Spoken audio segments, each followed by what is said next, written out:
শেষ ট্রেনটা এত লেট করবে বুঝতে পারিনি। হাত ঘড়িতে তাকিয়ে দেখি 12টা বাজে। এই প্রবল ঝড় বৃষ্টির রাতে এটা হওয়ারই ছিল। রেল লাইনের সামনে নাকি একটা বড় মোটা গাছ পড়ে গেছিল, তাই এত দেরিতে ট্রেনটা ছাড়লো। আজ ট্রেনটা ছাড়বে আশা ছিল না আমার। যাই হোক, এবার চাপাডাঙ্গা পর্যন্ত পৌঁছতে পারলেই বাঁচি। ভাগ্যিস ছাতাটা সঙ্গে ছিল আমার। ছাতা মাথায় দিয়ে এগোতে থাকলাম সামনের দিকে। এই ঝড়জলের রাতে কোনো রিক্সা পাবো না আমি নিশ্চিত, তাই আর রিক্সা স্ট্যান্ডের দিকে না গিয়ে সোজা পথ দিয়ে চলতে থাকলাম। কিছু দূর এগিয়ে জনমানব শূন্য ফাঁকা রাস্তায় হাঁটছি। হঠাৎ কানে একটা আওয়াজ এলো, ও বাবু, চা খাবেন নাকি? সামনে তাকিয়ে দেখি একটা চায়ের দোকান। যা বাবা, এই চায়ের দোকানটা আবার কোথা থেকে উদয় হলো? আগে তো দেখিনি কখনো। একটু অবাকই হলাম। অবশ্য না দেখারই কথা, শেষবার চাপাডাঙ্গায় গিয়েছিলাম এই পথ দিয়ে, তা প্রায় 1 বছর আগে। হয়তো নতুন দোকান করেছে লোকটা, কিন্তু এত রাত অবধি দোকান খুলে রেখেছে। কোনো খরিদ্দার নেই, খরিদ্দার তো দূরের কথা, কোনো জনমানব পর্যন্ত নেই।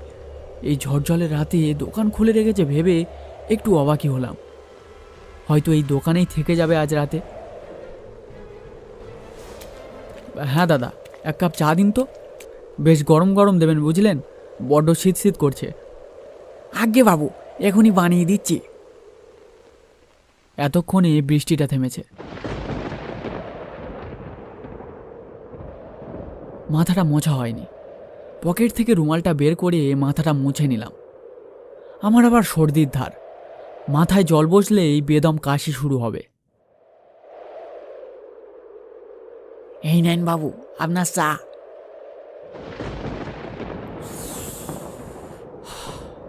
বাহ, বেশ দারুণ বানিয়েছো চাটা। চায়ের দোকানের লোকটা কোনো জবাব না দিয়ে একটা মিচকে হাসি হাসলো। তারপর বলল, তা বাবু, এই ঝড় বৃষ্টির রাতে আপনি কোথায় যাচ্ছিলেন? চাপাডাঙ্গায়। কি বলছেন বাবু, সে তো এখনো অনেক দূরের পথ। আপনি হেঁটে পৌঁছাবেন কি করে? তাই তো ভাবছি। আচ্ছা ভাই, চাপাডাঙ্গায় পৌঁছাবার কোনো শর্টকাট নেই? চায়ের দোকানের লোকটা আমার এই কথা শুনে একটা মিচকে হাসি হাসলো, যেন সে আমার মুখ থেকে এই কথাটা শোনার অপেক্ষায় ছিল। হ্যাঁ বাবু, আছে তো, খেয়াঘাট। খেয়াঘাট? সেটা আবার কোন দিকে? আমি তো রাস্তা চিনি না, কিভাবে পৌঁছাবো সেখানে? আরে বাবু, আপনি চিন্তা করতেছেন কেন? বেশি দূরের পথ নয়। আপনি আপনি এই সামনের পথ ধরে গেলেই দেখতে পাবেন খেয়াঘাট। সেখানে দেখবেন একজন নৌকা নিয়ে বসে আছে। আপনি তার নৌকায় উঠে পড়বেন, সে আপনাকে চাপাডাঙ্গায় পৌঁছে দেবে। এত রাতে কেউ নৌকা নিয়ে খেয়াঘাটে বসে থাকবে? মজা করছো আমার সাথে? আরে বাবু, আমি আমি ছোট মানুষ, আমি আপনার সাথে মজা করব কেন? আপনি খেয়াঘাটে গিয়ে দেখবেন ওখানে নিবারণ খুঁড়ো বসে আছে তার নৌকা নিয়ে। এত রাতে সে একাই দাঁড় টানে সেই ফেরিতে। বলছো? তবে ঠিক আছে, গিয়েই দেখা যাবে। শুধু বৃষ্টিটা আবার না এলেই বাঁচি। আকাশটা তো আবার ধরে আসছে, কি যে হবে কে জানে। চায়ের কাপটা ফেলে দিয়ে দোকানদারকে টাকাটা দিতেই সে একটু হেসে টাকাটা নিয়ে নিল। তাহলে চলি আমি, বুঝলেন? আর দেরি করা ঠিক হবে না। চা বিক্রেতা লোকটি সম্মতিসূচক মাথা নাড়ল। আমি জোরে পা চালিয়ে সামনের দিকে এগোতে থাকলাম।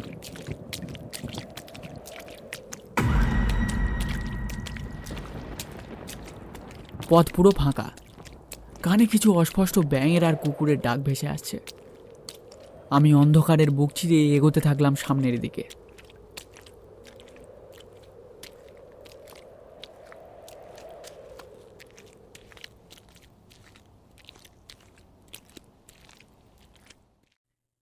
কিছু দূর এগিয়ে দেখি সামনেই একটা ঘাট। ঘাটের একদম সামনেই একজন তার নৌকা নিয়ে বসে আছে। এটাই হয়তো সেই খেয়াঘাট। আমি একটু উচ্চস্বরে ডেকে বলি, ও মাঝি ভাই, চাপাডাঙ্গায় যাবে নাকি? হ্যাঁ বাবু, নৌকাতে উঠে আসুন। আমার মনে হলো লোকটি যেন আমার অপেক্ষাতেই বসেছিল এতক্ষণ। হঠাৎ আমার ঠিক পাশ থেকে একটা কুকুরের ডাক শোনা গেল। তাকিয়ে দেখি একটা কালো কুকুর ডেকে চলেছে। কুকুরটার দৃষ্টি ঠিক আমার দিকে, সে যেন আমায় কিছু বোঝানোর চেষ্টা করছে।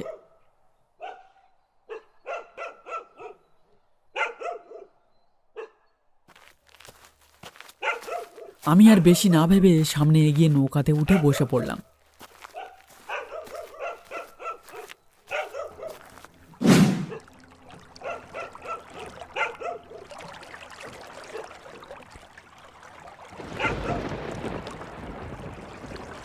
নৌকার মাঝিটার একটা চোখের মনি নেই, সেটা এখনই নজরে পড়ল। বৃষ্টিটা আবার নামলে বেশ ফ্যাঁসাতে পড়ব ভালোই বুঝতে পারছি। মাঝিটা কোনো শব্দ না করে ধীর গতিতে নৌকার দাঁড় টানতে থাকে। চারিদিকে একটা শোঁ শোঁ আওয়াজ। ফুরফুরে ঠান্ডা হাওয়ায় শরীরটা যেন হালকা ঝাঁকুনি দিয়ে উঠছে। আকাশ মেঘে ঢেকে গেছে। দূর থেকে ভেসে আসছে কিছু শিয়াল আর কুকুরের ডাক। আমি নিস্তব্ধতা ভেঙে নৌকার মাঝিকে প্রশ্ন করি, তা মাঝি ভাই, তুমি এত রাত অবধি খেয়াঘাটে বসে থাকো, তোমার ভয় করে না? হে হে হে, ভয় ভয় আমাকে গ্রাস করে ফেলেছে বাবু। এখন আর ভয় করে না। মানে ঠিক বুঝলাম না তোমার কথা। আর বুঝে কি হবে বাবু, জীবনটা কেটে গেল এই নৌকা চালিয়ে। এই নৌকায় বসে থাকলে ভয় পালিয়ে যায়। হে হে হে হে। আচ্ছা বুঝলাম, তা তোমার নামটা কি? চায়ের দোকানের লোকটা অবশ্য বলেছিল তোমার নামটা, কিন্তু ঠিক মনে পড়ছে না। আমার নাম, হ্যাঁ হ্যাঁ হ্যাঁ হ্যাঁ, লোকে আমায় নিবারণ খুঁড়ো বলে ডাকতো। এই খেয়া চত্বরে সবাই আমায় এক ডাকে চিনতো এক সময়। কেন লোকে তোমায় এখন আর ডাকে না?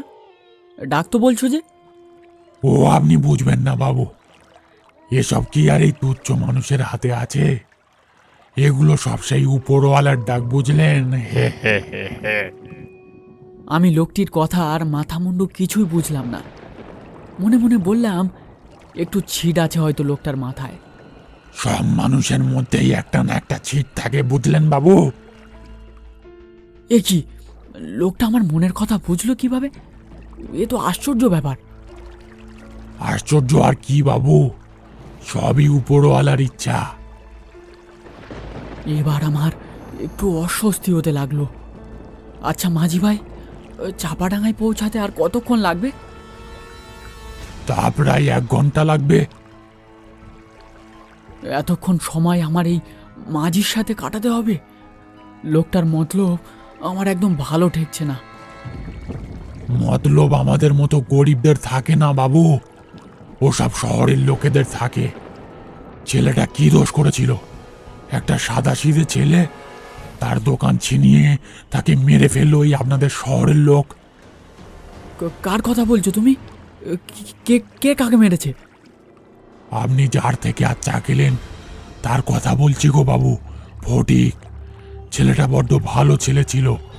আপনাদের শহরের এক খারাপ লোকের নজরে পড়ল, ওর দোকানটা মেরে ছিনিয়ে নিল। দোকানটা গো বাবু, মেরে ছিনিয়ে নিল। কি আজে বাজে বকছো বলো তো? একটা জ্যান্ত মানুষকে মেরে ফেলছো? আমি দিব্যি চা খেলাম, ওই কি নাম, হ্যাঁ ওই ফটিক ছেলেটার থেকে, আর তুমি বলছো ও মৃত? আজব লোক হে তুমি। নিয়তি গো বাবু, নিয়তি।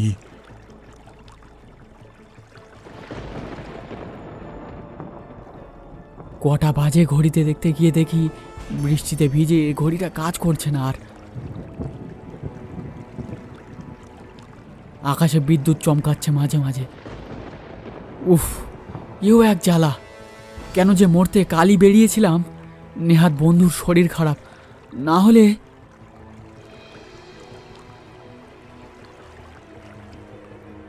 বাবু, মনে হচ্ছে আবার বৃষ্টি শুরু হবে এখুনি। বৃষ্টিটা শুরু হলে নৌকা চালানো যাবে না, সামনে বড় নদী পড়বে। এইখানে নৌকাটা রাখি।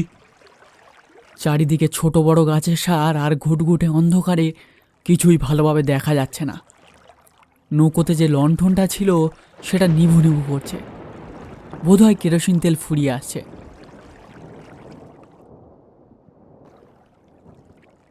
হালকা ঘুম ঘুম পাচ্ছিল, তাই ভাবলাম একটু চোখ বুজলে ক্ষতি কি। মাঝির জায়গাটা লক্ষ্য করে নৌকায় লম্বালম্বিভাবে শুয়ে পড়তেই কিছুক্ষণের মধ্যে এই ঘুমে চোখ জুড়িয়ে এলো।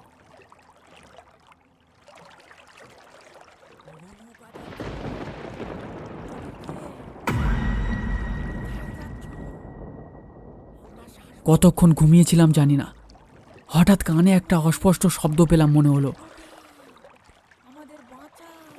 ওগো নৌকা যাত্রী, তুমি কে?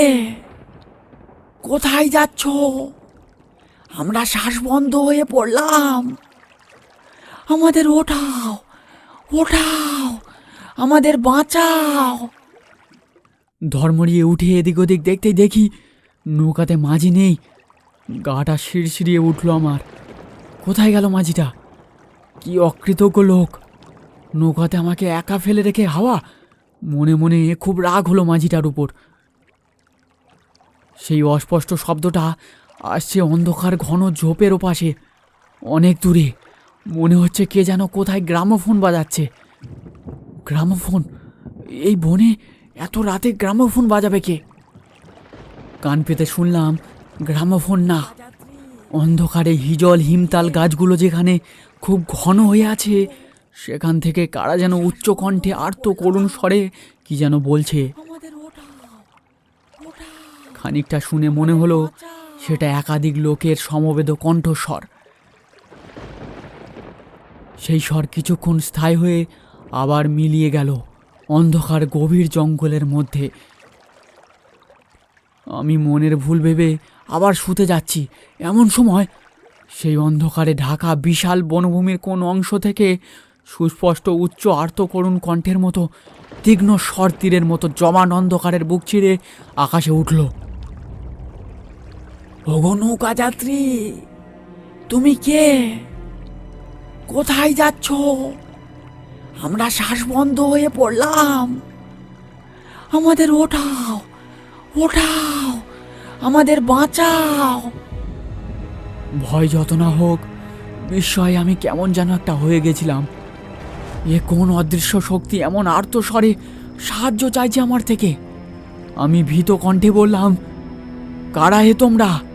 আমি কিভাবে তোমাদের সাহায্য করব? এটা বলার সাথে সাথেই সামনের জলের উপরে গাছপালার সামনে দিয়ে কিছু আবছায়া অবয়ব মূর্তিমান হতে শুরু করলো। তারা যেন আমায় ডাকছে তাদের কাছে।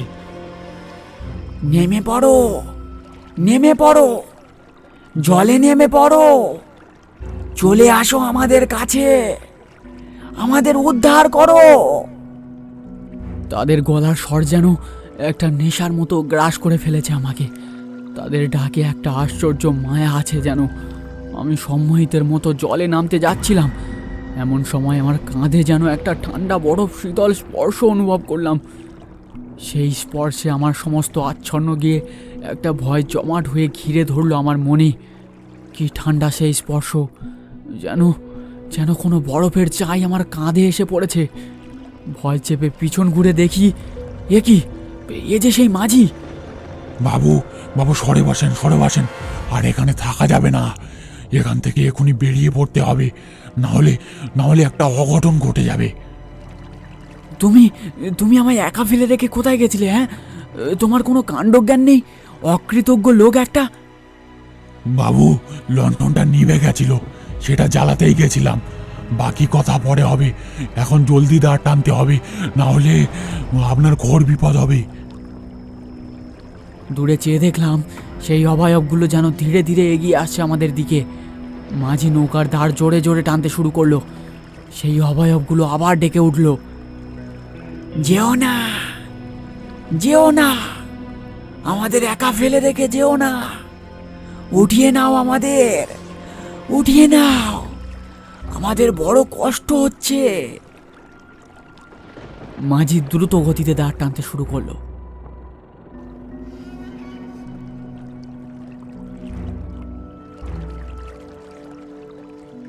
একসময় আমরা সেই বনভূমি ছাড়িয়ে বড় নদীতে এসে পৌঁছালাম। ওগুলো ওগুলো কারা ছিল জানো? নিশি গো বাবু, নিশি। ওরাও নৌকো চালাতো, ঠিক ওই জঙ্গলের খালে এক ঝড় বৃষ্টির রাতে ওরা নৌকো শুদ্ধ তলিয়ে যায় নদীতে। সেখান থেকেই ওখানে থাকে ওরা, আর ডাকে সবাইকে ওদের কাছে। যে ভুল করে ওদের ফাঁদে পড়ে যায় সে আর বেঁচে ফেরে না গো বাবু, সে আর বেঁচে ফেরে না। তাহলে তাহলে আমরা ফিরলাম কিভাবে ওখান থেকে?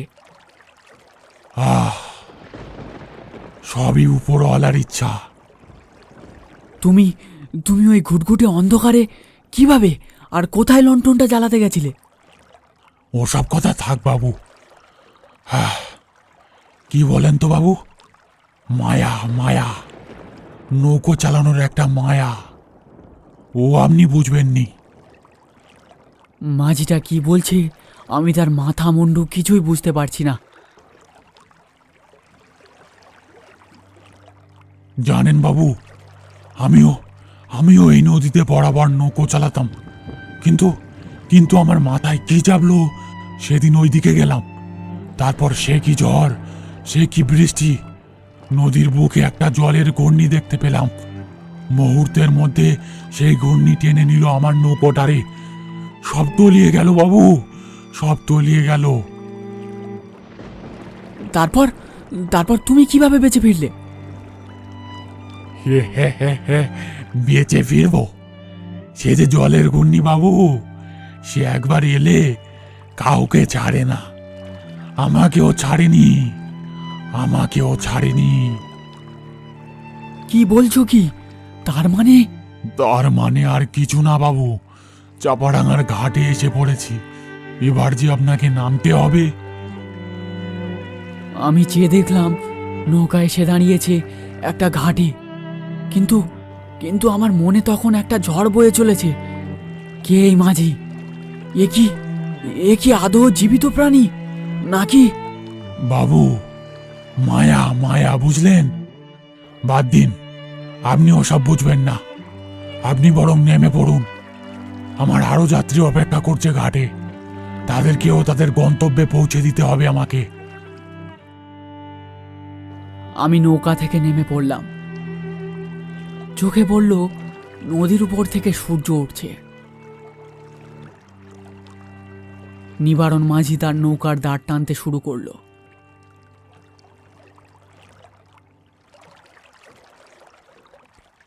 ধীরে ধীরে নদীর মধ্যে মিলিয়ে গেল যেন তার নৌকাটা।